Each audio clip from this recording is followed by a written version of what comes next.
আসসালামু আলাইকুম। 5ই আগস্টে অনেকগুলা চেনা মুখ, বিপ্লবী মুখ।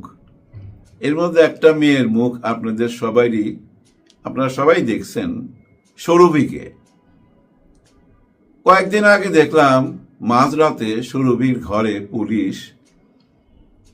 মেয়েটি বসেছিল, সামনে পুলিশ দাঁড়ানো, পাশে থেকে আরেকজন পুলিশ বলতেছে উঠায় নিয়ে আসো। মেয়েটা হতভম্ব হয়েছিল আসলে। আর ঘরের দৃশ্য দেখে যেটা মনে হয়েছে আমার কাছে, মধ্যবিত্ত একটা পরিবার, পুরনো মশারি, পুরনো বিছানা, ছোট্ট ঘর। এমন ঘরেই আমি ছিলাম, আমিও এমন ঘরে ছিলাম। খুব পরিচিত একটা সংসার আমার কাছে। ওই সংসারের মেয়েটি 50 কোটি টাকা চাঁদাবাজির সঙ্গে জড়িত, এই অভিযোগে তাকে নেওয়া হইল। পরে কেউ কেউ বলতেছে এটা 50,000, কেউ বলতেছে যে একজন সাংবাদিকের কুনজরে পড়ছিল মেয়েটি। মেয়েটি যেখানেই যাইতো সেখানেই ওই সাংবাদিকটা যায় বলতো যে আমি সাংবাদিক, খুব বড় পত্রিকার সাথে জড়িত, আমার সাথে বড় বড় উপদেষ্টাদের ছবি আছে, আমি তোমারে নেত্রী বানায়া দেবো, তুমি আমার সঙ্গে কক্সবাজার চলো। মেয়েটি যায়নি। রাস্তায় একদিন ভিড়ের মাঝখানে মেয়েটি ওই সাংবাদিককে দেখে ভুয়া ভুয়া চিৎকার করছে। 5ই আগস্টের পরও আমরা দেখছি মেয়েটি অনেক প্রতিবাদ করত, হ্যাঁ, অনেক প্রতিবাদ করত। আর এই মেয়েটির বয়স 17 না 18, এটা নিয়ে এখন একটা প্রশ্ন, যে 17 বছরের একটা মেয়েকে কিভাবে আবার 2 দিনের জন্য পুলিশের রিমান্ডে দিল। আসলে তার কি অপরাধ করছে সেটা তো আমি জানি না, পুলিশ জানে। কিন্তু আমরা বাহিরের দৃষ্টি থেকে যেটা বুঝতে পারি, ওই মশারি আর ওই বিছানার চাদর আর ওই মধ্যবিত্তের সংসারটা দেখে যেটুক বুঝি, ওই মেয়ের কাছে 50,000 টাকা আছে কিনা আমার সন্দেহ। মেয়েটিকে যখন ধরে ওই পুলিশের গাড়িতে উঠাচ্ছিল, মেয়েটা চিৎকার করে বলতেছিল, মা মা, ওই ফারুক আমার কাছে টাকা ঘুষ চাইছে, আমি দিতে পারি নাই দেখে আমাকে রিমান্ডে নিছে। আর এটা তদন্ত ছাড়া রিমান্ড, কেন আমাকে রিমান্ডে নিতেছে? মেয়েটা চিৎকার করতেছিল। হয়তোবা আজকে রাত্রে তাকে জিজ্ঞাসাবাদ করা হবে, কাল রাতও তাকে জিজ্ঞাসাবাদ করবে। পুলিশরাও জিজ্ঞাসাবাদ করবে, মেয়ে পুলিশরাও জিজ্ঞাসাবাদ করবে, তারপরে আবার কোর্টে উঠাবে। বিচারক কি রায় দিবে আমি জানি না, হয়তোবা বিচারক তাকে ছেড়েও দিতে পারে। হ্যাঁ, এখান থেকে সরকারের পক্ষ থেকে হয়তো দেখা গেল আসিফ নজরুল সাহেব বলল যে ছেড়ে দেন, এটা নিয়ে সমাজে অনেক কথা হচ্ছে, হয়তো ছেড়েও দিতে পারে। কিন্তু সমাজ কি তাকে ছেড়ে দিবে? আমরা কি তাকে ছেড়ে দিব? না, এ সমাজ তাকে ছেড়ে দিবে না। যে কলঙ্কটা মেয়েটির গায়ে লেগে গেল না, এই কলঙ্ক এ সমাজ কোনোদিনই ভুলবে না। দেখেন কত সহজে একটা জীবন নষ্ট করে দেওয়া যায়। মেয়েটার বয়স 17 হোক, 18 হোক, 20 হোক, মাত্র তো শুরু ওর জীবনটা। এমন একটা জীবন কত সহজে নষ্ট করে দেওয়া যায়। এভাবেই কি চলতে থাকবে? এটাই কি চলতে থাকবে? না, এটা চলতে পারে না, থামাতে হবে। থেমেও যাবে, সময়ের ব্যাপার, শুধু একটুখানি সময়ের ব্যাপার। দেখেন ওই সুরভির সাথে বৈষম্য বিরোধী আন্দোলনে যারা জড়িত ছিল তাদের নাম চলে আসে, তাদের নাম আসলে এনসিপির নাম আসে। আর এনসিপির এদেরকে তো আমরা কিভাবে দেখছি, কি নজরে দেখছি, এটা তো আমরা ওই যে ফজলুর রহমান সাহেব, বীর মুক্তিযোদ্ধা ফজলুর রহমান সাহেবের মুখ থেকেই তো যাইনাই গেছি। আরো 1 বছর আগে কি দৃষ্টিতে তাদেরকে দেখা হয়, ফকিন্নির পোলা, গরিবের পোলা, বংশের পরিচয় নাই, ঘরে চাল নাই, টিন নাই, মাটিতে বৈশা খায়, বংশের পরিচয় নাই। কিন্তু দেখেন ওই কথাগুলো আবার আইসা রিপিট হয়। কোথায় রিপিট হয় জানেন? দেবিদ্বারের আকাশে বাতাসে আবার রিপিট হয়। রাজমিস্ত্রির পোলা, বংশের কি পরিচয় আছে? এমপি নির্বাচন করবে, বংশের কি পরিচয় আছে? হায় হায়, জানেন ভাই ব্রাদার, এই ব্যাপারগুলো না খুব বুকে লাগে, খুব বুকে লাগে। কাদের বুকে লাগে জানেন? গরিব মানুষের বুকে, সাধারণ মানুষের বুকে। আমি যখন মহাখালীতে থাকতাম একটা সময় আমাকে না বিচার করতো কিভাবে জানেন, যারা বাড়িওয়ালা তাদের ছেলে পেলে ভাড়াটিয়ার ছেলে পেলের সাথে খেলতো না, আর খেললো জানেন কি বলতো, আমার নিজের কানে শোনা। আমার বাড়িওয়ালার ছেলের সঙ্গে খেলতেছিলাম, তার বাপ তাকে ডাক দিয়া নিয়ে ধমক দিয়া বলতেছে, ওই ভাড়াটিয়ার পোলার লগে যেন আর না দেখি। হ্যাঁ, এরকম কথা আমি নিজের কানে শুনছি। মানে ভাড়াটিয়া, অবজ্ঞা, অবহেলা, মানে এরা উচ্ছিষ্ট, এরা আমাদের কাস্টমার, দোকানের কাস্টমার, আমার ঘরে ভাড়া থাকে, এরা কোনো মানুষের জাতিই পড়ে না। এই যে একটা মনোভাব, এই যে একটা চিন্তা ভাবনা, এরকম চিন্তা ভাবনার মানুষ যদি এই রাজনীতিতে থাকে, তাহলে রাজনীতি কি উন্নতি হবে? ঘোড়ার ডিম উন্নতি হবে। যে লোকটা বলতেছে যে এটা রাজমিস্ত্রির পোলা, কোন বংশের পরিচয় আছে কিনা দেবিদ্বারে, উনি দেখেন ঋণ খেলাপি, মানুষের টাকা মাইরা খাইছে। হ্যাঁ, ব্যাংকের টাকা মানে তো মানুষের টাকা, এই টাকা কেন দেয় নাই সে? কেন সে ঋণ খেলাপি হবে?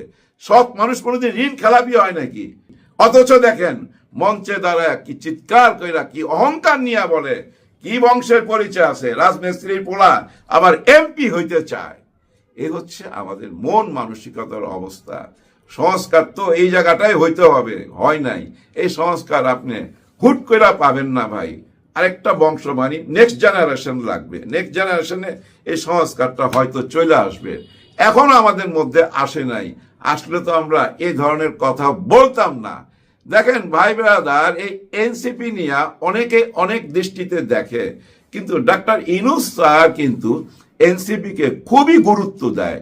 কেন গুরুত্ব দেয় বলতেছি, দেখেন উনি যখন বিদেশ যাইতো, অন্তত একবার তো আমাদের মনেই আছে, এই যে আমেরিকাতে, এরপর চীনও তো নিয়ে গেছিল বা চীনে পাঠাইছিল। যাই হোক, আমেরিকাতে যখন গেল, তিনটা দল, বিএনপি, জামাত ইসলাম, এনসিপি নিয়ে গেছে না? নিয়ে গেছে। তার মানে বহির্বিশ্বের কাছে কি বুঝাইলো?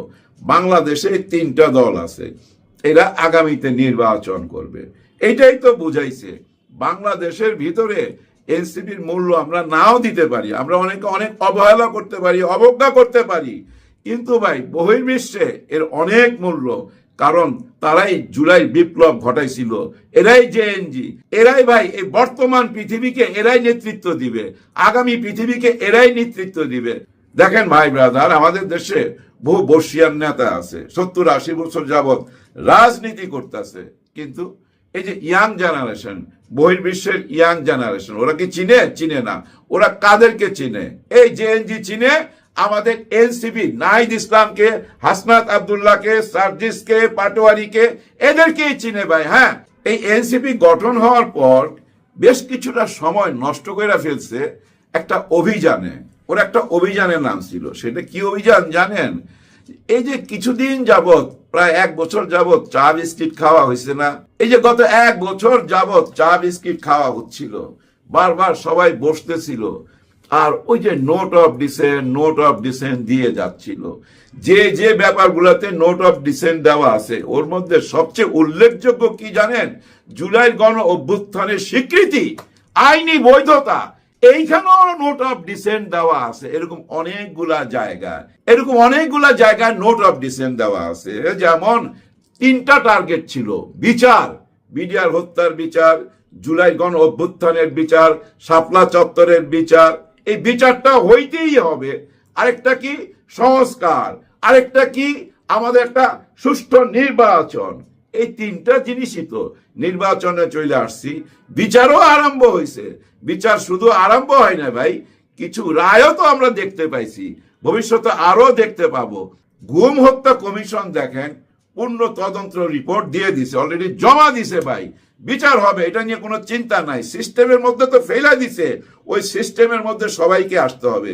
যে কথা বলতেছিলাম, এনসিপি যে কাজটা করতেছিল, ওরা ওই নোট অফ ডিসেন্ট যারা দিছে তাদের সঙ্গে মিশা যাওয়ার একটা চেষ্টা করছে, মুরব্বীদের পরামর্শে, যে তোমরা তাদের সঙ্গে মিশা যাও। তোমরা যদি তাদের সঙ্গে মিশা যাও, তাহলে জুলাই সনদপত্রের বৈধতা, স্বীকৃতি, জুলাই স্বীকৃতি খুব তাড়াতাড়ি আদায় করতে পারবা। বড় ভাইদের সঙ্গে ছোট ভাই হিসাবে মিশা যাও, এবং সেই চেষ্টাই করছে। কিন্তু মিশার পর দেখছে যে না, সেইটা তো হবে না। কারণ ওনাদের মধ্যে বলছে না যে না ভোট দিতে হবে, দেখেন খেয়াল কইরা, নোয়াখালী থেকে বিরাট এক নেতা ওনাদের বলছিল যে আমরা না ভোটের জন্য ক্যাম্পিং করব।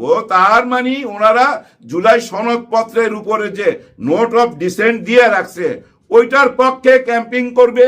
তার মানে কি জানেন, ওনারা যে জুলাই সনদপত্রে এই যে নোট অফ ডিসেন্ট দিয়ে রাখছে সেদিকেই যাচ্ছে না ভোটের মাধ্যমে। না ভোট দিতে ওনারা পরামর্শ দিবে। এইটা যখন ওনারা বুঝা ফেলাইলো, মানে এনসিপি বুঝা ফেলাইলো, তখন আর সময় নাই, তখন আর সময়ও নাই, নির্বাচনও চলে আসছে, যার জন্য তারা ঠিক জায়গা মতো চলে আসছে। এই কথাগুলো আমি আগেও বুঝাইতে চাইছিলাম, কিন্তু আপনারা কেউ কেউ বুঝছেন, কেউ কেউ বুঝেন নাই। দেখেন, আমি প্রথম থেকে বইলে আসতে চাইতেছি, এনসিপি, জামাতে ইসলাম বা এই যে 8 দল, যেটা আজকে 12 দল হয়েছে, এরা আলাদা আলাদা কেউ কিছু না। এদের চিন্তাধারা, মন, মানসিকতা, আদর্শ সব এক এক ভাই। কিন্তু এইটা ভাইবেন না যে এরা সবাই যায় জামাতে যোগ দিছে, ওইটা জামাতের একটা ভোটের ঐক্য, ভোটের মঞ্চ। এর মানে জামাতে যোগ দেওয়া না। নির্বাচনের পরে যে যেখানে অবস্থান সেখানে চলে যাবে, যার যেখানে ঠিকানা সেখানে চলে যাবে, কিন্তু মতাদর্শ মানে চিন্তাধারা এক তাদের। তারা এক হয়ে এই দেশটা কাজ করতে চায়, এটাই তো বোঝায়। এবং এই দলটা এখন বিরাট শক্তিশালী। কেন জানেন? এই এনসিপির কারণে। এনসিপি যদি না থাকে তাহলে আপনি খেয়াল করে দেখেন জামাত কি এত শক্তিশালী হইতে পারে? বীর বিক্রম কর্নেল অলি সাহেব যদি না আসে তাহলে কি জামাত এত শক্তিশালী হইতে পারে? দেখেন, অলি সাহেব বলছে আমরা বিএনপিতে যাইতে চাইছি, এটা ঘটনা ঠিক, কিন্তু আমাদের সঙ্গে বেইমানি কইরা আমাদের একজন চইলা গেছে, এটা আমাদের কোনো আপত্তি নাই। কিন্তু ওরা আমাদেরকে 2টা সিট দিতে চাইছিল, মানে উনাকে আর উনার ওই যে ডাইনাথ উনাকে, কিন্তু উনি ওইটা মাইনা নেয় নাই। কিন্তু জামাতে যে আসছে কয়টা সিট পাবে? 3টা, 4টা, 5টা, 6টা, না আরো উপরে, নিশ্চয়ই আরো উপরে। যাই হোক, উনাকে সঠিক সম্মান দেওয়া হয়েছে এবং উনি আসাতে এবং এনসিপি থাকাতে জামাতের শক্তি অনেক বৃদ্ধি হয়েছে। এটা আপনারা হিসাব মিলাইয়া দেখেন, যারা এনসিপি কে হারাইছে তারা বুঝতে পারবেন যে এনসিপি কে হারায় আপনারা লস করছেন। ওদের দাবিটা যদি আপনারা মাইনা নিতেন, হ্যাঁ, ওদের দাবি কি ছিল? জুলাই সনদপত্রের স্বীকৃতি, আইনি বৈধতা, মানে নোট অফ ডিসেন্টটা উঠায় নেন, এই দাবিটাই তো ছিল। এই দাবিটা না উঠাইলে তো ওরা ওইখানে যাইতে পারে না। অনেকেই বলার চেষ্টা করতেছে মনোনয়ন পত্র নিয়ে অনেক রকম মেকানিজম হয়েছে, অনেক রকম ভুল ভ্রান্তিতে অনেককে বাতিল করা হয়েছে, আবার অনেককে গ্রহণ করা হয়েছে। এইটা আসলে হয়েছে কি জানেন? ধরেন এই যে জামাতে ইসলাম শুরু করছিল 3টা আসন থেকে, তারপরে ম্যাক্সিমাম 18, 19, 20টা। এখন দেখেন ওই জামাতকে মাঠে খেলতে হচ্ছে 300 আসন নিয়ে। তার মানে কি জানেন? ওনাদের ওই অভ্যাসটা নাই তো।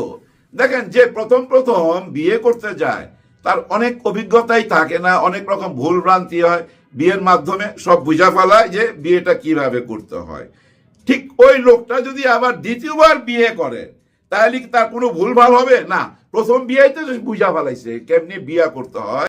শুধু 2টা কেন ভাই, 3টা, 4টা, 5টা বিয়ে করলো আর তার কোনো প্রবলেম হবে না, প্রথম বিয়ে দিয়ে সে বুঝা ফেলাইছে। ঠিক তেমনি ভাই, এই যে যারা এখন নির্বাচন করতেছে, যে বড় দল, ওনারা তো ভাই আগে সরকারে ছিল, সরকার গঠন করছে 3বার।